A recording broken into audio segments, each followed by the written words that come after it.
guys, so welcome to our first car chat. I figured this would be a good thing to do because now one day a week all three of the kids have activities at the same time for a few hours where I have a little bit of downtime, and it doesn't make sense to go all the way home to pay for gas. So I was like, let me just film some videos in the car, and I feel like we can make it be different topics that you guys want me to talk about. So I thought it'd be kind of a fun thing. I got some coffee. I got some chai tea with a little espresso. The number one thing you guys wanted me to talk about was marriage, Andrew and I's relationship, and just stuff that comes with that. I feel like this was a good place to start too, because your marriage is the foundation for everything in life. For us, God is first, our spouse is second, and then our kids are third. And so if your marriage is a little rocky, then that can affect the rest, like all areas of your life. So I think too, when kids come along, it really changes the dynamic of things, or can change the dynamic of things. So it's really important that you are on the same page with your spouse. Okay, so for those of you guys who are new to my channel, Andrew and I have been married now for 10 years, and I wanted to give you like a brief rundown of our relationship journey. So we actually were together for like 6.5 years, or maybe 7.5 years before we got married. We have been dating since I was 15. I was 15 and Andrew was 16. And that's a long period of time. Like, most of our lives now have been spent together. So I was a sophomore in high school. He was a junior. We actually knew each other in junior high. Knew of each other in junior high, because I have 3 brothers. My brothers were all into sports, and so was Andrew. And so we live we're from a really small town. So we just kind of knew of each other. And we had briefly met, but it was like nothing. In junior high, it was just so funny. We were so different in junior high. Andrew was like the popular kid, captain of all the sports teams and everything. I, in 7th grade, had braces, glasses, would go to school with sopping wet hair, and would eat lunch in my math class. And I just loved life. Like Andrew always says, he's like, I hope the girls are like you when they're that age, because I just did not care. Like, I just thought everything was wonderful, and it was wonderful, and I had not a care in the world until like 8th grade, and that's when I started to care about how I looked and trying to impress boys. So we started talking when I was a sophomore, and we had math class near each other, so we would walk to math together, and I would make sure to time it perfectly right so that we would walk together. And I cheered, and Andrew played basketball and football, and so we were around each other a lot. Like, we'd see each other a lot, and especially during basketball season, that's where we really started to talk a lot, because we would, for basketball, the cheerleaders would ride with the players to games. So we started dating, and then Andrew's a year ahead of me. So he ended up going to Cal Lutheran, which is in Thousand Oaks in California, 2.5 hours from where we live. And we dated long distance. It was just, I've always get a lot of questions about long distance. For us, like, we knew we didn't want to break up, so we just stayed together. We had no idea what that would look like. I didn't know anybody who was in a long distance relationship, but I was like, well, I don't want to break up with you, and same with him. So we're like, let's just try this out. So he ended up coming home much more than I didn't really go up to his school often, because I was a senior. I was very involved in school my senior year, and he was pretty homesick senior year, so he ended up coming down a lot. Then I graduated high school, and I ended up going to Cal Poly in San Luis Obispo, which is 5 hours from here. So it's like, here's where we are, here's where Andrew's school was, and then my school is up here. So we had a 2.5 hour commute to see each other. And I was gonna go to Cal Lutheran. I had taken a tour there and everything, but I really wanted to go to Cal Poly. That's where I wanted to go for a really long time, and I felt like I would regret it if I didn't, and I'm really grateful that I went there. There's pros and cons to going to different colleges. I think if we did go to the same school, it might have hurt us because we probably would have spent a lot of time together and we may not have experienced things that we wish we would have looking back. We were able to have our own set of friends. I got to know all his friends. He got to know all my friends. It was really cool to kind of experience both colleges, but it was hard. It was super hard. I felt like I never was fully immersed in college though, because I felt like I always wanted to go visit him. I always felt like, one foot in. We probably would see each other every 2 to 3 weeks, and that's kind of a lot of time if you think about it. It worked out. It was full of a lot of tears. I cried a lot, and it was very hard. I don't know. I would not have changed it, but if anybody is in a long distance relationship, just know it's going to be really hard. And also, not many people are going to be on your side. Most people are going to be telling you to spread your wings and fly, date other people. Why are you doing this? This is crazy. This does not make sense. You're too young to have a relationship like this. We heard it all. Even in one of my classes, I remember our professor being like, raise your hand if you're in a long distance relationship. And I'm raising my hand, and she's like, well, statistically, this many people will break up, meaning all of you. So I do think what helped us is that we dated before doing long distance. It's not like we were always long distance, but we did long distance for 6 years. It was a really long time, because 4 years in college, and then we were each ahead, or a year apart. So, yeah, it was a lot. If you are in a long distance relationship, you really have to be confident in your relationship, because you're going to hear all this stuff and you just have to kind of tune it out. I knew we were going to get married. I just knew it. So it didn't really matter what other people said. I just kind of let it go out. We got engaged my senior year of college. We got married a year later. I was 23, he was 24. And looking back, it feels so young. I feel like people get married so much later now. At the time, I did not feel young though, at all. And I think it really helped us. We always talk about this, if you get married later on in life, you have your set ways about you, your things that you find important, the things that you value.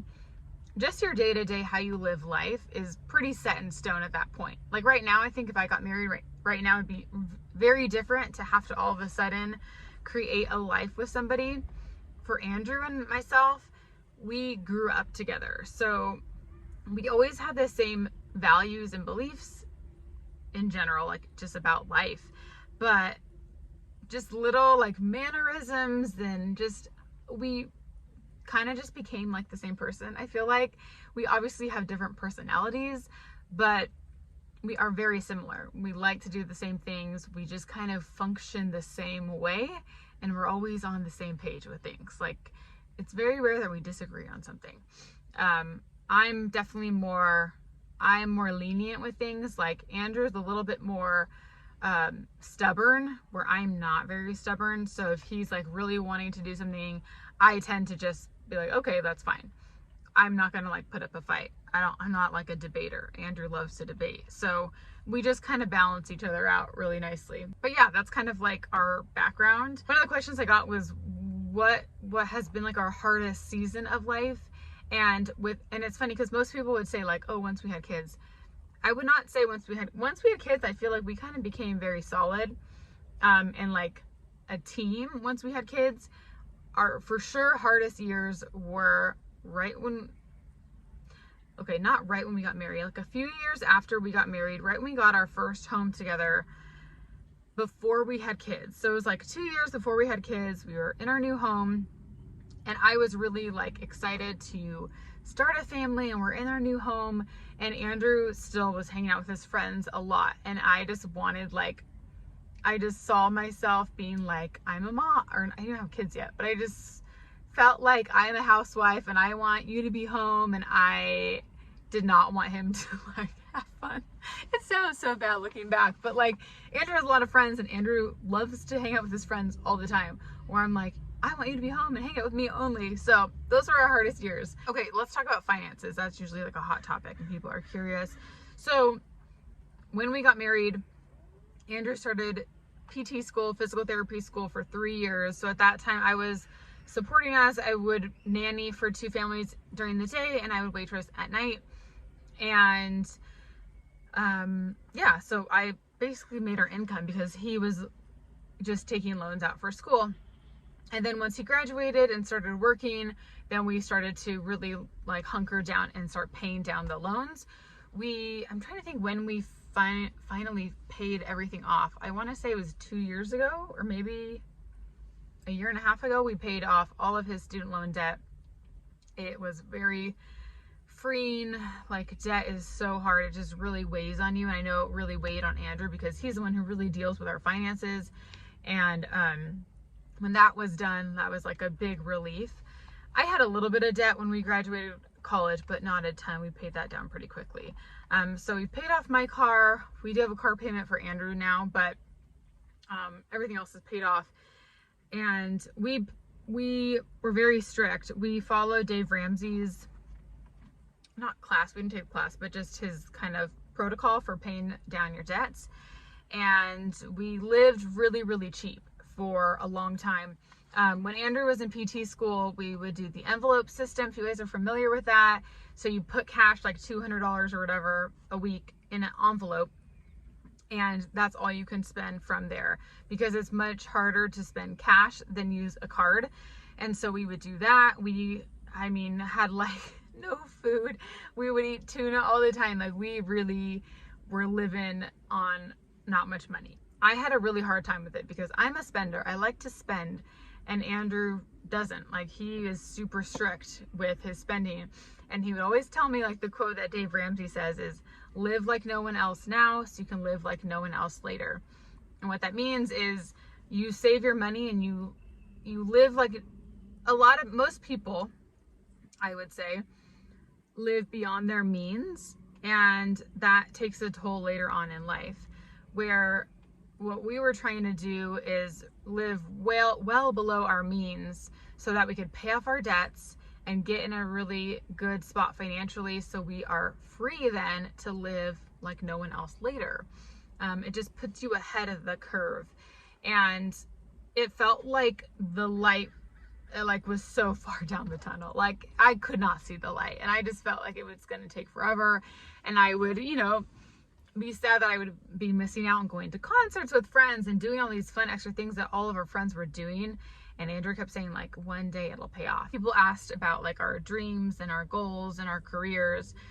So again, like, it's just kind of up in the air. Andrew is a very driven person. He always has goals. He has a list of things that he wants to accomplish in 5 years and 10 years and 20 years, where he wants to be, our retirement plan, like everything. Where I am very in the moment. I like to live week to week, and I feel like maybe it's just, no, I don't think it's just a mom thing because some of my friends aren't like that, but I feel like I'm just focused on the now and focused on what we have going on today and tomorrow and like all those little things. So I think it is good that we have differences in that. We kind of balance each other out. Yeah, I wrote down, Andrew always has a different plan as an option if needed.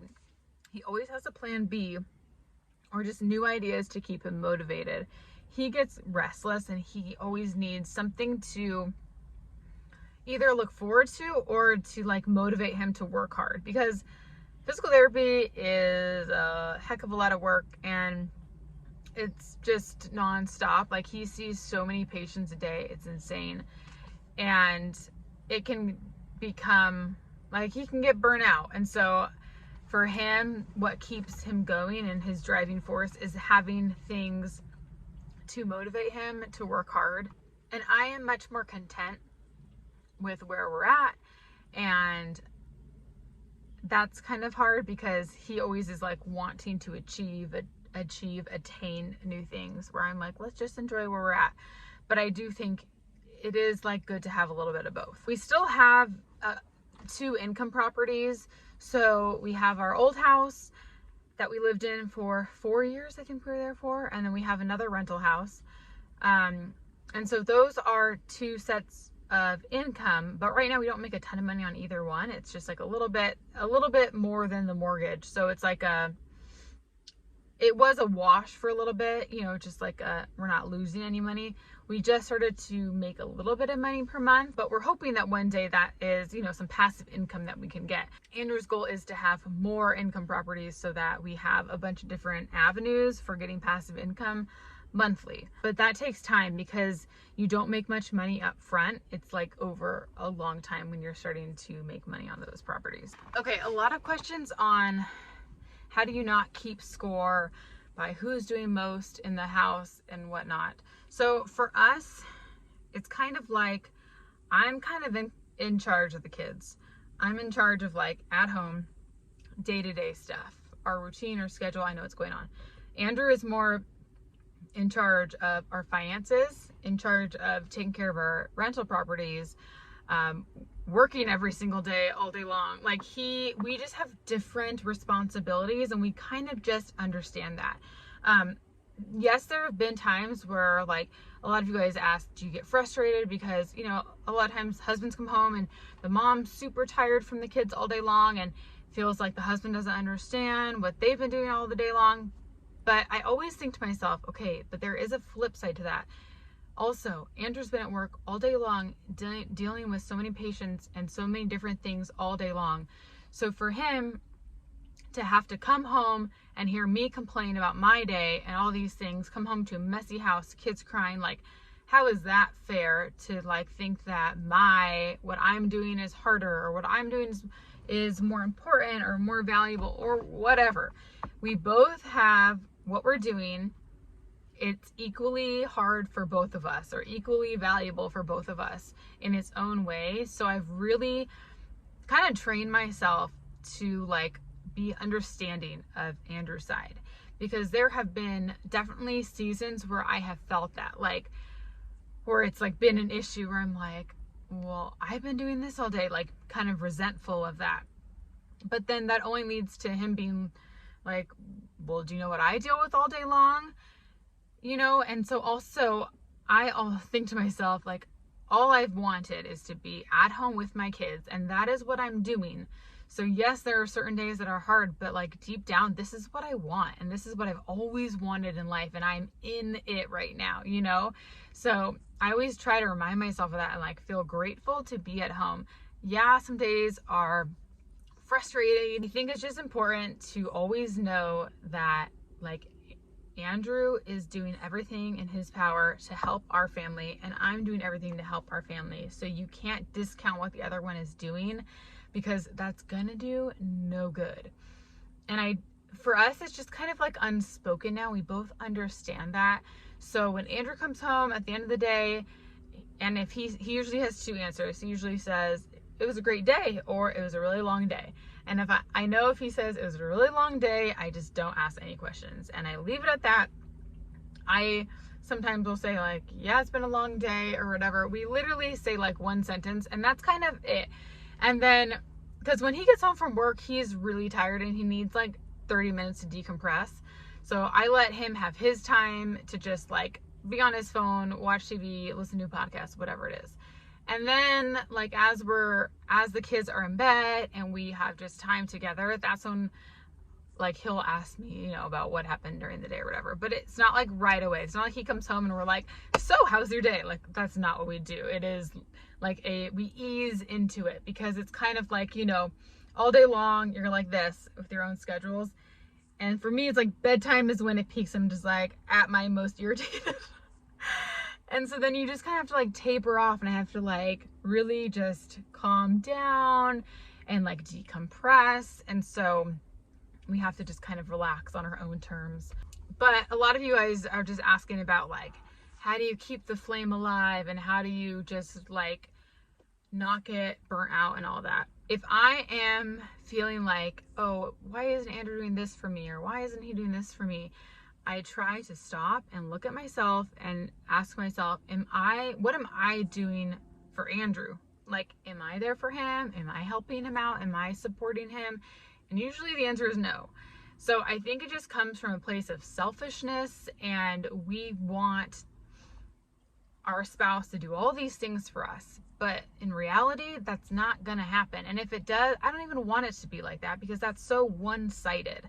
You know, like, to me and to Andrew, a marriage is a partnership. It's not like I'm the wife and you're the husband and do everything for me. It's a give and take. I also have to be supporting him and helping him out, and understanding that he's had a really hard day and a long day, and like understanding that there are some things that maybe he wants to do on the weekend that maybe I don't want to do. Like, it's a constant give and take for each other.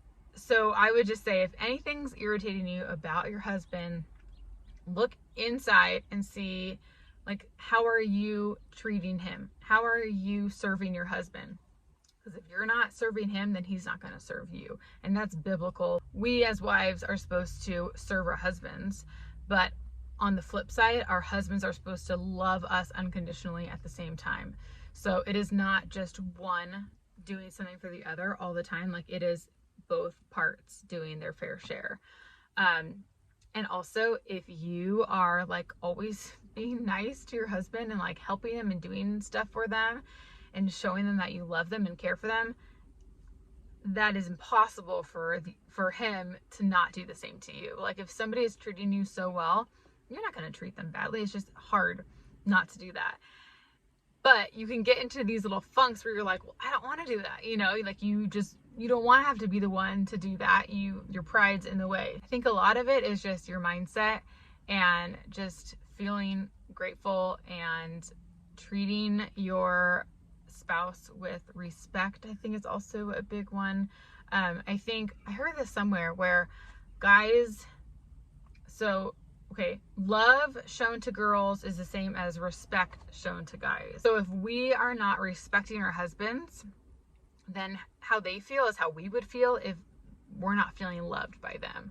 So that, I feel like, I told that to Andrew too, and he was like, okay, that is very true. We need different things, but it's like love languages. Like, you show what your natural love language is, but that's not necessarily what they need to feel loved. Like, I am very much acts of service. I will, like, to me, washing the dishes and cleaning the house and taking care of the kids, that is how I show love to Andrew. But he doesn't see it that way. Like, he is very physical touch and words of affirmation. Like, he needs to be, told and shown that I love him in those ways. Like, that's how he feels loved. Where for me, like, if he hangs up a mirror that I wanted to be hung up, I am like so happy. But to him, he doesn't think that's like a sign of love, so it's just knowing each other's love language too, I think, is very important. Somebody asked, what are the 3 things you need in or like value in a marriage? And I would say loyalty is a big one for me. Like, loyalty / trust. I need to trust you. I need to trust that you have our best interest. Like, you are our number one. Like, we are in this as a team. Like, trust is big for me. And it's not like I've ever had a reason not to trust Andrew, but I think that's why it's important to me, because like, I think that's what really helps us, is just that trust and loyalty. Like, I know he will always be there for me and for us. Actually, the second thing I would say is a sense of humor. I would never have said this before Andrew. I would never think that would be on my top 3, but I think having a sense of humor and not taking life so seriously is super important. I can tend to take things too seriously, and Andrew is always the one to kind of like break the ice and like ease the tension, to make us laugh. And it really is like crucial. I just think it keeps everything lighthearted and it makes you realize like what really matters in life, The third thing I would say would be like a safe place, like a security, friendship, like an openness. I want to always be able to tell Andrew anything on my mind and feel like he's not going to judge me. He's not going to make fun of me. He's just going to like take that in and love me no matter what. Someday I can just say anything too, and always know that he will be on my side. Like, he's always going to be my partner, my teammate, no matter what it is. And just feeling like comfortable in that, comfortable in what we have together. I think I've just really like valued from our relationship, just like knowing that I can just say anything to him and it's like totally fine. For me, Andrew is just my best friend. Like, I don't know what I would do mentally, emotionally, physically without him. He is my absolute best friend and my partner and everything, and my just like support. Like, obviously you're gonna have some hard times, but at the end of the day, I just think to myself, like, what in the world would I do without him? At the end of the day, like, who do you want by your side? And if you want them by your side, then you have to put in the work and like be their best supporter and best cheerleader and everything that they need to in a partner. I hope you guys enjoyed this. Let me know if you have another car chat topic you'd like me to talk about next, and leave it down in the comment section. I feel like I need to go give Andrew a big hug right now. Oh my gosh. Okay, so that's gonna be it for today's video. I'll see you guys all very soon. Bye.